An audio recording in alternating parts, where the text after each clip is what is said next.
ഛത്തീസ്ഗഡിലെ ജയിലിൽ കഴിയുന്ന കന്യാസ്ത്രീകളുടെ ജാമ്യാപേക്ഷ സമർപ്പിച്ചു. ബിലാസ്പൂർ NIA കോടതിയിലാണ് ജാമ്യാപേക്ഷ നൽകിയത്. കോൺഗ്രസ് എംപിമാരുടെ സംഘം ജയിലിലെത്തി കന്യാസ്ത്രീകളെ കണ്ടു. ഇടത് എംപിമാരും ഇന്ന് ഛത്തീസ്ഗഡിലെത്തും. ഛത്തീസ്ഗഡിലെ കാംകറിൽ വിവിധ ക്രിസ്ത്യൻ വിഭാഗങ്ങളുടെ പ്രതിഷേധ ധർണ നടക്കുകയാണ്. കന്യാസ്ത്രീകൾ വളരെ വിഷമത്തിലാണ്. കാരണം അവർക്ക് ആരോഗ്യ പ്രശ്നങ്ങളുണ്ട്. അവർ ഒരു തെറ്റും ചെയ്യാതെ അവർ ഇത്ര നാളുകളായി അവർ ഈ ജയിലിൽ കിടക്കേണ്ട സാഹചര്യമുണ്ട്.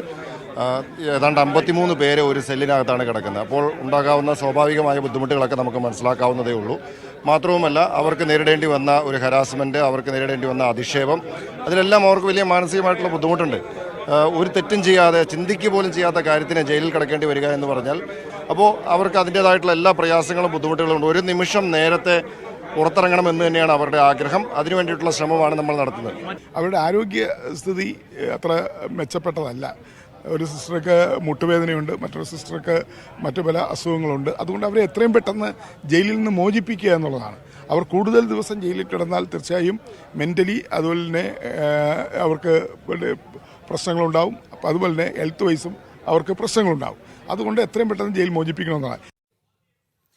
ഛത്തീസ്ഗഡിൽ നിന്ന് PR അരവിന്ദ് ചേരുന്നുണ്ട്. അരവിന്ദ്, എപ്പോഴാണ് ഈ ജാമ്യ ഹർജി കോടതി പരിഗണിക്കുക? ഇതുമായി ബന്ധപ്പെട്ട് കൂടുതൽ വിവരങ്ങൾ ലഭിക്കുന്നുണ്ടോ? ഇന്ന് 11 മണിക്കാണ് NIA കോടതിയിൽ ഈ ജാമ്യാപേക്ഷ സമർപ്പിച്ചത്. എപ്പോഴായിരിക്കും ഇത് പരിഗണിക്കുക എന്ന കാര്യത്തിൽ ഇപ്പോഴും ഒരു വ്യക്തത വന്നിട്ടില്ല. അടിയന്തര പ്രാധാന്യത്തോടെ ഹർജി പരിഗണിക്കണമെന്നതാണ് ഒരു ആവശ്യമുള്ളത്. കാരണം കഴിഞ്ഞ 8 ദിവസമായി കന്യാസ്ത്രീകൾ ജയിലിൽ തുടരുന്നുണ്ട്. അവരുടെ ആരോഗ്യസ്ഥിതി അതീവ മോശമായി തന്നെ മാറിക്കൊണ്ടിരിക്കുകയാണ്. അതുകൊണ്ട് തന്നെ എത്രയും പെട്ടെന്ന് ഈ കേസ് പരിഗണിക്കണമെന്ന് കോടതിയിൽ ആവശ്യപ്പെട്ടിട്ടുണ്ട്. എന്നാലും ചില ലഭിക്കുന്ന വിവരങ്ങൾ പ്രകാരം ഈ കേസിന്റെ വിവരങ്ങൾ NIA കോടതി തേടിയിട്ടുണ്ട് എന്നതാണ് നമുക്ക് മനസ്സിലാകുന്നത്. അതിൽ കൃത്യമായ ഒരു വ്യക്തത ഇതുവരെ വന്നിട്ടില്ല. വരും മണിക്കൂറുകളിൽ ഇതുമായി ബന്ധപ്പെട്ട കൂടുതൽ വിവരങ്ങൾ പുറത്തു വരുമെന്നതാണ് മനസ്സിലാകുന്നത്. അല്പസമയം മുമ്പ് UDF MPമാർ ഇവിടെ ജയിലിലെത്തി കന്യാസ്ത്രീമാരെ കണ്ടിരുന്നു. അവരുമായി സംസാരിക്കുകയും ഇപ്പോഴത്തെ സംഭവ വികാസങ്ങളടക്കം അവരെ അറിയിക്കുകയും ചെയ്തിരുന്നെങ്കിലും അവർ നയിക്കുന്നത് വലിയൊരു പോരാട്ടമാണ്.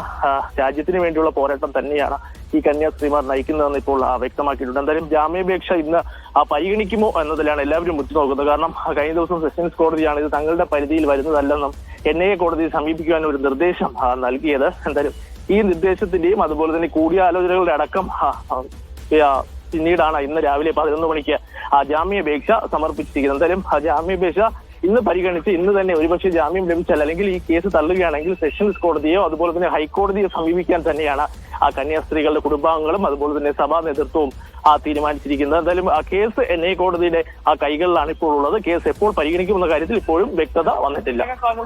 ശരി, PR അരവിന്ദാണ് വിവരങ്ങൾ നൽകിയത്.